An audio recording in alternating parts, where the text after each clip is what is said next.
पूजितापधाने मधुरे क्षणभावभूतमीने मयि मीनाक्षि कृपां विदेहि दीने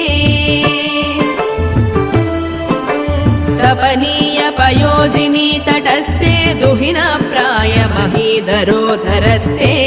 मदनारि परिग्रहे कृतार्थे मयि मीनाक्षि कृपां निदेहि सार्थे कलकीरकलोक्तिनाथ दक्षे कलितानेक जगन्निवासि रक्षे मदनाशुकहल्लकान्तपाणे मयि मीनाक्षि कृपां कुरु प्रवीणे मधुवैरिविरिञ्च मुख्य सेव्ये मनसा भावित चन्द्रमौळि सव्ये तरसा परिभूत यज्ञ हव्ये मयि मीनाक्षि कृपां विदेहि भव्ये